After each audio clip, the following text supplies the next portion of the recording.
Cage MD. I just read from Dr. Wibbleswald that we lost another physician to suicide.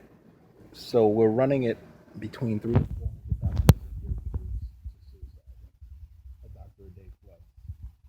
Um, so the physician we lost most recently is Ted Westover MD. So rest in peace to Ted. Um, Sending out positive energy to him and his family.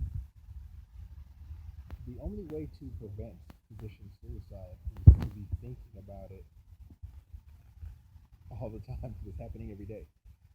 It's to be aware of what the signs are and to understand that, ironically, paradoxically, the highest rates of suicide are in psychiatry and anesthesiology. Um, the way I think about suicide is a loss of intrinsic motivation. A lot of times I talk about intrinsic motivation, passion, and all those elements.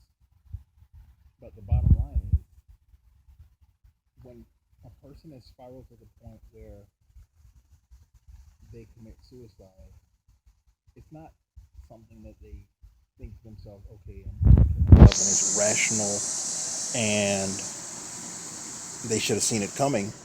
By the time you've lost all intrinsic motivation, you're extrinsically motivated. You're running scripts. Um, I talk a lot about scripted behavior on Break the Cage MD.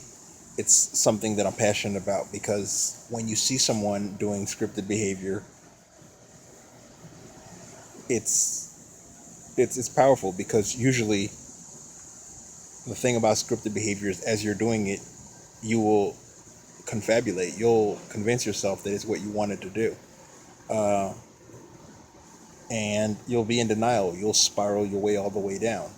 Uh, some of the warnings that you're on the path to suicide are various types of self-abuse. If you're drinking yourself to sleep to manage stress on a regular basis, or even if you're just binge drinking on weekends when you're out the hospital, you're at an increased risk of suicide because drinking is a scripted behavior. Addiction to alcohol is scripted behavior. Um, if you're smoking, and as a doctor, you know what it does, that's scripted behavior. Um, and the key thing to understand is that you don't need a diagnosis. You need to realize that the thing about scripted behavior is that if you weren't in the toxic environment that was activating those scripts, you wouldn't be doing the scripted behavior with some mindfulness and some practice. So, suicide is often driven by the feeling that there's nowhere to turn, end of the road. Um, there's always somewhere to turn, and you just have to turn earlier before you've gotten to the point where you've lost all your intrinsic motivation. You have to reach out, and usually reaching out has to happen outside of medicine because we're a culture of shame in medicine. That's the way we're wired. The system is engineered such that it eats its young, unfortunately. Um, in order to express your vulnerability and the fact that you feel as if you would take your own life, you have to feel as if you wouldn't be ending your career by saying it. That's not how medicine is put together, and it's sad. Um, yeah, so those are my thoughts on that. It's something we need to talk about more.